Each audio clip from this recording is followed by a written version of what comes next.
Dear یعنی کہ تم مجھے ڈیئر کہہ رہی ہو؟ عمران مسرت آمیز لہجے میں چیخا۔ ہاں کیوں، کیا حرج ہے؟ کیا ہم گہرے دوست نہیں ہیں؟ روشی مسکرا کر بولی۔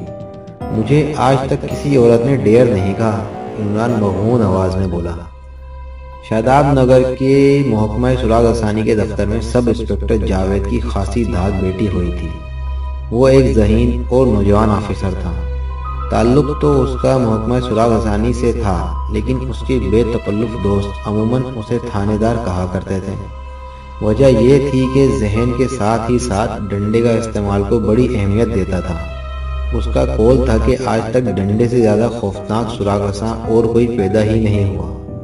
اکثر وہ شبے کی بنا پر ملزموں کی ایسی مرمت کرتا کہ انہیں چھٹی کا دودھ یاد آ جاتا۔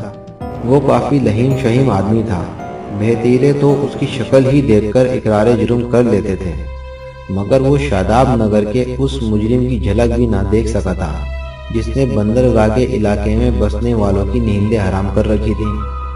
اس وقت سب انسپکٹر جاوید اپنے محکمے کے سپرنٹینڈنٹ کی آفس میں بیٹھا ہوا غالباً اس بات کا منتظر تھا کہ سپرنٹینڈنٹ اپنا کام ختم کر کے اس کی طرف متوجہ ہو۔ سپرنٹینڈنٹ سر جھکائے کچھ لکھ رہا تھا۔ تھوڑی دیر بعد قلم رکھ کر اس نے ایک طویل انگڑائی لی اور جاوید کی طرف دیکھ کر مسکرانے لگا۔ بھائی، میں نے تمہیں اس لیے بلایا ہے کہ تمہیں عمران صاحب کو اسسٹ کرنا ہوگا۔ اس سے بڑی بے بسی اور کیا ہوگی کہ ہمیں سینٹرل والوں سے مدد طلب کرنی پڑی ہے۔ عمران صاحب، جاوید نے حیرت سے کہا۔ وہی لیوکا والے کیس کے شہرت یافتہ؟ وہی سپرنٹینڈنٹ سر ہلا کر بولا۔ وہ حضرت یہاں پرسوں تشریف لائے ہیں اور ابھی تک ان کی شکل نہیں دکھائی دی۔ یہ سینٹرل والے بڑے چالاک ہوتے ہیں، اس کا خیال رہے کہ ڈپارٹمنٹ کی بدنامی نہ کرانا۔ یہاں تمہارے علاوہ اور کسی پر میری نظر نہیں پڑی۔ آپ مطمئن رہیں، میں حتی الامکان کوشش کروں گا۔ خود سے کسی معاملے میں پیش نہ رہنا، جو کچھ وہ کہے کرنا۔ ایسا ہی ہوگا جناب۔ فون کی گھنٹی بجی اور سپرنٹینڈنٹ نے ریسیور اٹھا لیا۔ ہیلو، اوہ آپ ہیں؟ جی، اچھا ٹھہریے ایک سیکنڈ۔ سپرنٹینڈنٹ نے پینسل اٹھا کر اپنی ڈائری میں کچھ لکھنا شروع کر دیا۔ ریسیور بدستور اس کے کان سے لگا رہا۔ کچھ دیر بعد اس نے کہا، تو آپ مل کب رہے ہیں جی؟ اچھا، بہت بہتر۔ اس نے ریسیور رکھ دیا اور کرسی کی پشت سے ٹیک لگا کر کچھ سوچنے لگا۔ دیکھو جاوید، وہ تھوڑی دیر بعد بولا، عمران صاحب کا فون تھا۔ انہوں نے کچھ جعلی نوٹوں کے نمبر لکھوائے ہیں اور کہا ہے کہ ان نمبروں پر کڑی نظر رکھی جائے۔ جس کے پاس بھی ان نمبروں کا کوئی نوٹ نظر آئے اسے بے دغدغہ گرفتار کر لیا جائے۔ ان نمبروں کو لکھ لو، مگر اس کا مطلب کیا ہے یہ میں بھی نہیں جانتا۔ وہ یہاں کب آئیں گے؟ جاوید نے پوچھا۔ 1:1.5 پر۔ بھائی سمجھ میں نہیں آتا کہ یہ کس قسم کا آدمی ہے۔ ویسے سنا جاتا ہے کہ آفیسر آن اسپیشل ڈیوٹیز ہے اور اس نے اپنا سیکشن بالکل الگ بنایا ہے جو براہ راست ڈائریکٹر جنرل سے تعلق رکھتا ہے۔ میں نے سنا ہے کہ ڈائریکٹر جنرل صاحب ان کے والد ہیں۔ ٹھیک سنا ہے، مگر یہ کیا لغویت ہے 1:1.5؟ عمران ریلوے اسٹیشن پر ٹہل رہا تھا۔ اسے اپنے ماتحت حدود کی آمد کا انتظار تھا۔ حدود جو ہکلا کر بولتا تھا اور دوران گفتگو بڑے بڑے لفظ ادا کرنے کا شائق تھا۔ ٹرین آئی اور نکل بھی گئی، لیکن حدود کا کہیں پتہ نہ تھا۔ عمران گیٹ کے پاس آ کر کھڑا ہو گیا۔ بھیڑ زیادہ تھی، اس لیے حدود کافی دیر بعد دستیاب ہو سکا۔ ادھر آؤ، عمران اس کا ہاتھ پکڑ کر ویٹنگ روم کی طرف کھینچتا ہوا بولا۔ حدود اس کے ساتھ گھسٹتا چلا جا رہا تھا۔ ویٹنگ روم میں پہنچ کر اس نے کہا، میرے اوسان بجا نہیں تھے، لہذا اب آداب بجا لاتا ہوں۔ اس نے نہایت ادب سے جھک کر عمران کو فرشی سلام کیا۔ جیتے رہو، عمران نے اس کے سر پر ہاتھ پھیرتا ہوا بولا۔ کیا تم اس شہر سے واقفیت رکھتے ہو؟ جی ہاں، یہ میرے برادر نسبتی کا وطن معلوف ہے۔ میرے پاس وقت کم ہے، ورنہ تم سے برادر نسبتی اور وطن معلوف کے معنی پوچھتا۔ خیر تم یہاں مچھلیوں کا شکار کھیلنے کے لیے آئے ہو؟ جی، حدود حیرت سے آنکھیں پھاڑ کر بولا۔ اس بات کا مطلب میرے ذہن نشین نہیں ہوا؟ تم یہاں بندرگاہ کے علاقے میں مچھلیوں کا شکار کھیلو گے، قیام ABC ہوٹل میں ہوگا، بازار سے مچھلیوں کے شکار کا سامان خریدو اور چپ چاپ وہیں چلے جاؤ اور شکار کھیلو۔ معاف کیجیے گا، یہ میرے لیے ناممکن ہے۔ ناممکن کیوں ہے؟ عمران اسے گھورنے لگا۔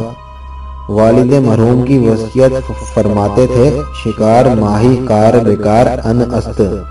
مطلب کیا ہوا؟ مجھے عربی نہیں آتی، فارسی ہے جناب۔ اس کا مطلب یہ ہوا کہ مچھلی کا شکار کھیلنا بیکار آدمیوں کا کام ہے۔ اچھی بات ہے، میں تمہیں اسی وقت ملازمت سے برطرف کیے دیتا ہوں تاکہ تم اطمینان سے مچھلی کا شکار کھیل سکو۔ آپ کو کس طرح سمجھاؤں؟ حدود نے کہا۔ پھر سمجھانے کے سلسلے میں کافی دیر تک ہکلاتا رہا۔ عمران بھی دراصل جلدی میں نہیں تھا، ورنہ وہ اس طرح وقت نہ برباد کرتا۔ چلو اب جاؤ، وہ اسے دروازے کی طرف دھکیلتا ہوا بولا۔ یہ سرکاری کام ہے اور کام ضرورت پڑنے پر بتایا جائے گا، بھولنا نہیں۔ بندرگاہ کے علاقے میں ABC ہوٹل ہے، تمہیں وہیں قیام کرنا ہوگا۔ شکار کا گھاٹ وہاں سے دور نہیں ہے، لیکن خبردار، شام کو 7 بجے کے بعد ادھر ہرگز نہ جانا۔ حدود تھوڑی دیر تک کھڑا کچھ سوچتا رہا، پھر بولا، اچھا جناب، میں جا رہا ہوں، لیکن میں نہیں جانتا کہ مچھلیوں کے شکار کے لیے مجھے کیا خریدنا پڑے گا۔ عمران اسے سامان کی تفصیل بتانے لگا۔ عمران ٹھیک 1:01 پر سپرنٹنڈنٹ کے آفس میں داخل ہوا اور سپرنٹنڈنٹ اپنے سامنے ایک نوعمر آدمی کو کھڑا دیکھ کر پلکیں جھپکانے لگا۔ تشریف رکھیے، اس نے تھوڑی دیر بعد کہا۔ شکریہ، عمران بیٹھتا ہوا بولا۔ اس وقت اس کے چہرے پر حماقت نہیں برس رہی تھی، وہ ایک اچھی اور جاذب نظر شخصیت کا مالک معلوم ہو رہا تھا۔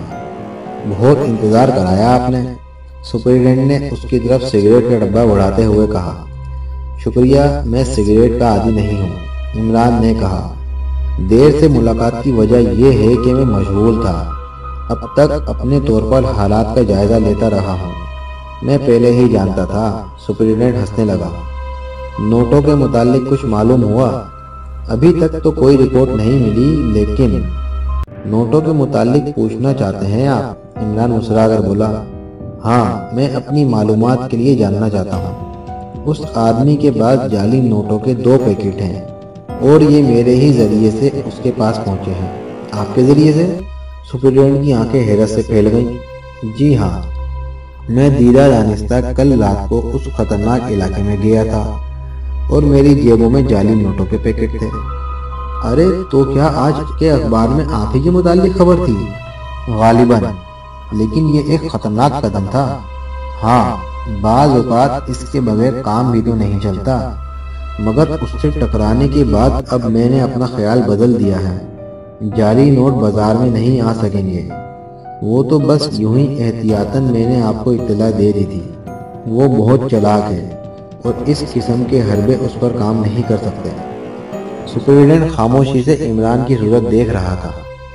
سوال یہ ہے کہ رات کو وہ علاقہ خطرناک کیوں ہو جاتا ہے؟ عمران بڑبڑایا۔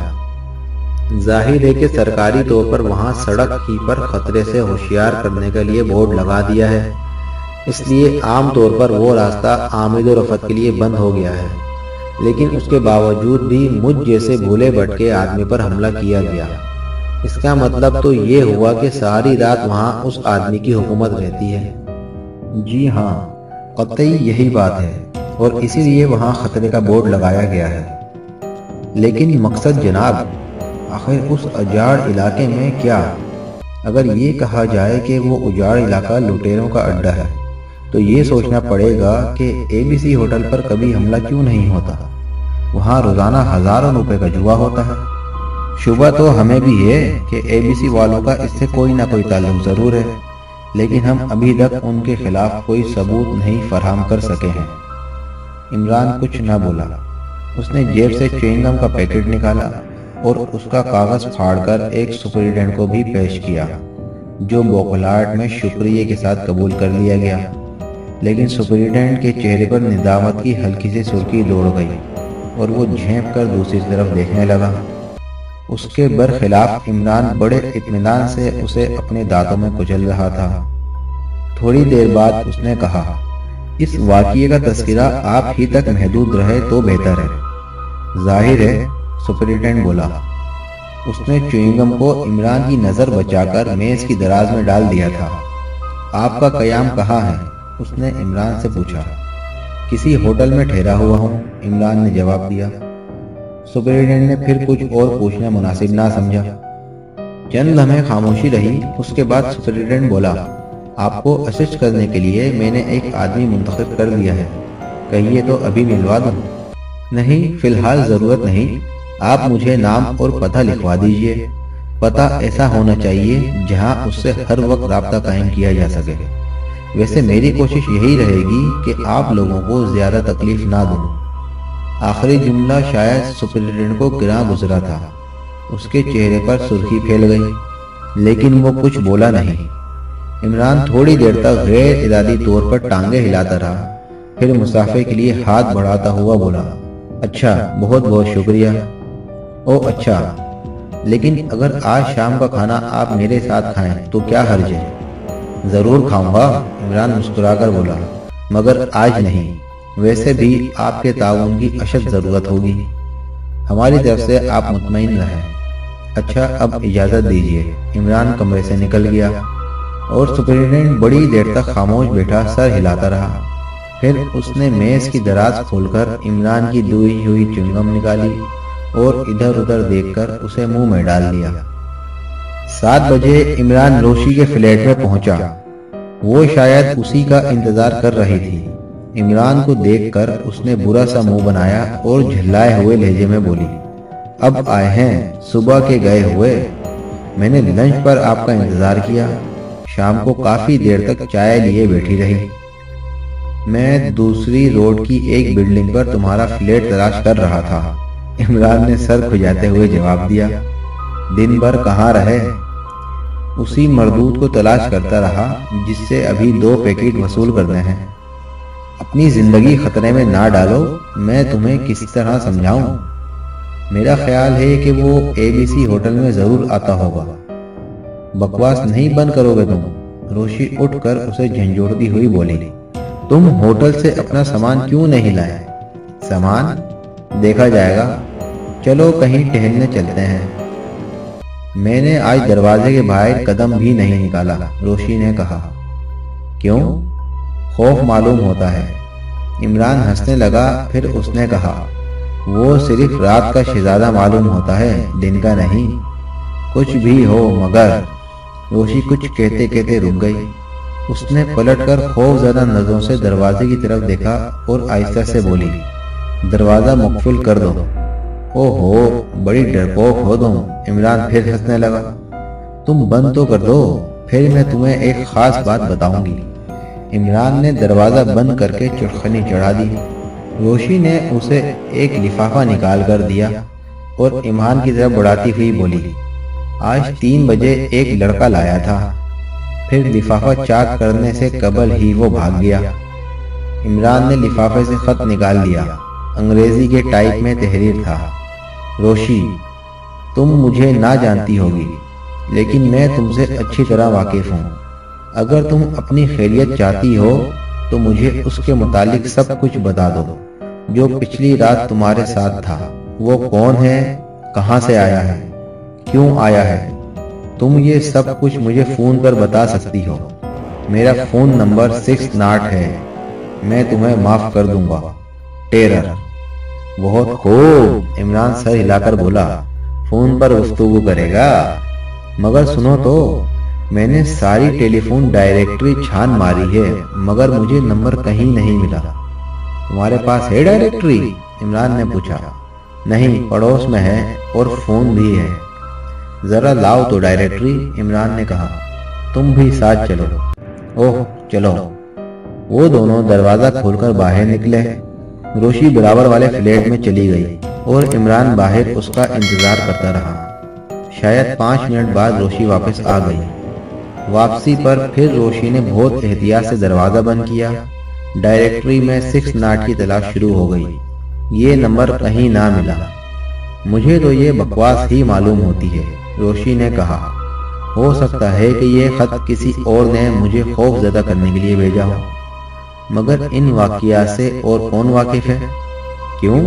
کل جب تم پر حملہ ہوا تھا تو ہوٹل میں درجنوں آدمی موجود تھے، اور ظاہر ہے کہ تم ہی مجھے اپنے کاندھے پر اٹھا کر ہوٹل تک لے گئے تھے۔ تم میرے ہی پاس سے اٹھ کر جوئے خانے میں بھی گئے تھے۔ عمران خاموش رہا۔ وہ کچھ دیر سوچتا رہا، پھر چند لمحے بعد اس نے کہا، ہم اس وقت کا کھانا کسی شاندار ہوٹل میں کھائیں گے۔ پھر وہی پاگل پن؟ نہیں، ہم اس وقت کہیں نہیں جائیں گے، روشی نے سختی سے کہا۔ تمہیں چلنا پڑے گا، عمران نے کہا، ورنہ مجھے رات بھر نیند نہیں آئے گی۔ کیوں؟ نیند کیوں نہ آئے گی؟ کچھ نہیں، عمران سنجیدگی سے بولا، بس یہی سوچ کر کرتا رہوں گا کہ تم میری ہو کون جو میرا کہنا مان لو گی۔ روشی اسے غور سے دیکھنے لگی۔ کیا واقعی تمہیں اس سے دکھ پہنچے گا؟ اس نے آہستہ سے کہا۔ جب میری کوئی خواہش پوری نہیں ہوتی تو میرا دل چاہتا ہے کہ خوب پھوٹ پھوٹ کر رہوں، عمران نے بڑی معصومیت سے کہا۔ روشی پھر اسے غور سے دیکھنے لگی۔ عمران کے چہرے پر حماقت پھیل گئی تھی۔ اچھا، میں چلوں گی، روشی نے آہستہ سے کہا، اور عمران کی آنکھیں مسرور بچوں کی آنکھوں کی طرح چمکنے لگیں۔ تھوڑی دیر بعد روشی تیار ہو کر نکلی اور عمران کو اس طرح دیکھنے لگی جیسے حسن کی داد طلب کر رہی ہو۔ عمران نے برا سا منہ بنا کر کہا، تم سے اچھا میک اپ میں کر سکتا ہوں۔ تم؟ ہاں، کیوں نہیں؟ اچھا پھر صحیح، اب ہمیں باہر چلنا چاہیے۔ تم خواہ مخواہ چڑھاتے ہو، روشی جھنجھلا کر بولی۔ افسوس کہ تمہیں اردو نہیں آتی، ورنہ میں کہتا، ان کو آتا ہے پیار پر غصہ، ہم ہی کر بیٹھے تھے غالب پیشدستی ایک دن۔ چلو بکواس مت کرو، وہ عمران کو دروازے کی طرف دھکیلتی ہوئی بولی۔ روشی اس وقت سچ مچ بہت حسین نظر آ رہی تھی۔ عمران نے نیچے اتر کر ایک ٹیکسی کی اور وہ دونوں واٹ ماربل کے لیے روانہ ہو گئے۔ یہ یہاں کا سب سے بڑا اور شاندار ہوٹل تھا۔ روشی، کیوں نہ میں اسے فون کروں، عمران بولا، مگر ڈائریکٹری میں نمبر کہاں ملا؟ نہیں ڈیئر، کسی نے مذاق کیا ہے مجھ سے، میں ایسا نہیں سمجھتا۔ تمہاری سمجھ ہی کب اس قابل ہے کہ کچھ سمجھ سکو؟ تمہارا نہ سمجھنا ہی اچھا ہے۔ میں کہتا ہوں تم 6 ناٹ پر ڈائل کرو، اگر جواب نہ ملے تو اپنے کان اکھاڑ لینا۔ ارے نہیں، میرے کان۔ مگر میں کہوں گی کیا؟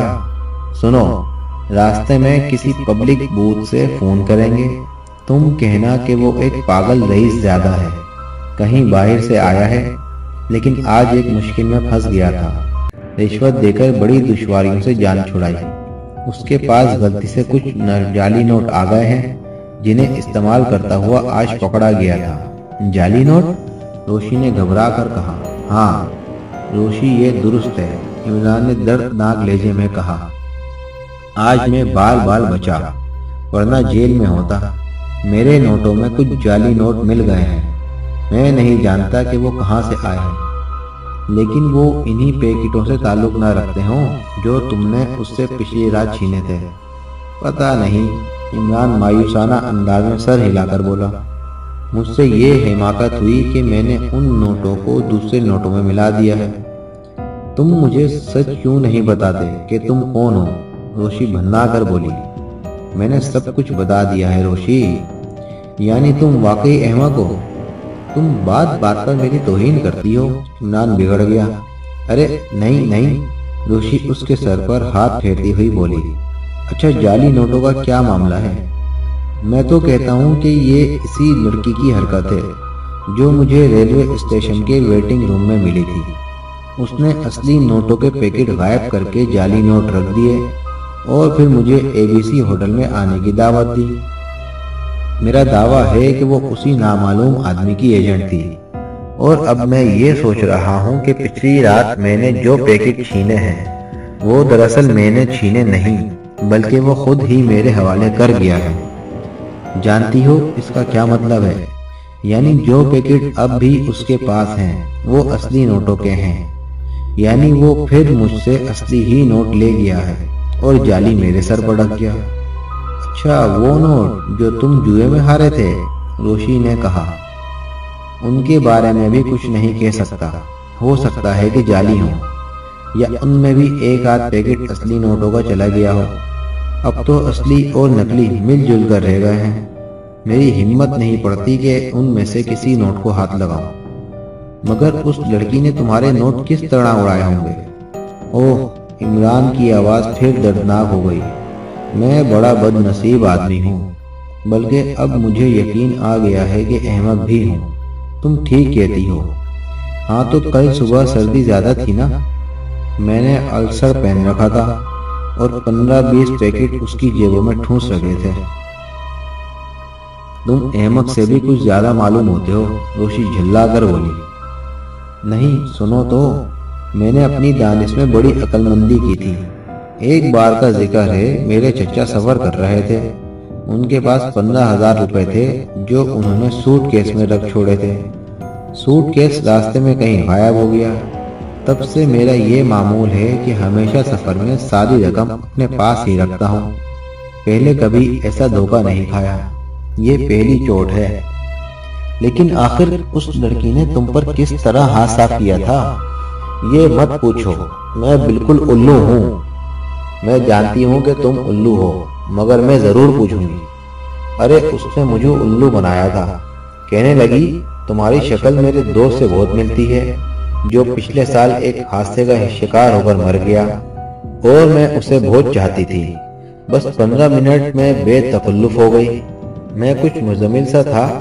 کہنے لگی، کیا تم بیمار ہو؟ میں نے کہا نہیں، سر میں درد ہو رہا ہے۔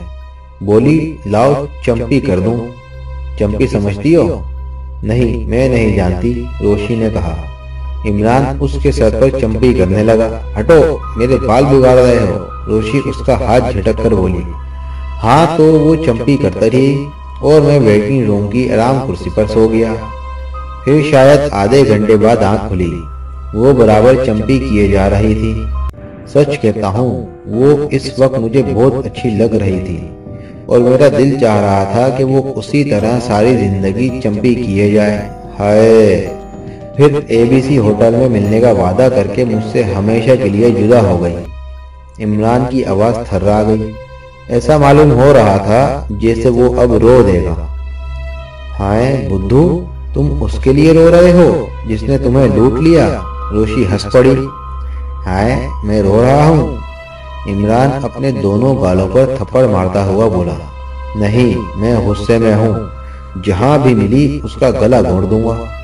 بس کرو میرے شیر، بس کرو، روشی اس کا شانہ تھپکتی ہوئی بولی۔ اب تم میرا مذاق اڑا رہی ہو؟ عمران بگڑ گیا۔